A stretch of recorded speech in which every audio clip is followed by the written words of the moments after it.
You ask Tiger to solve. This deals with linear equations with one unknown. The final result is x equals 6. Let's solve it step by step.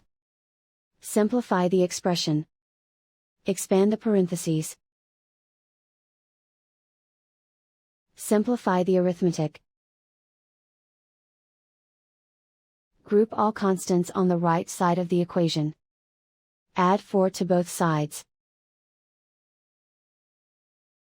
Simplify the arithmetic.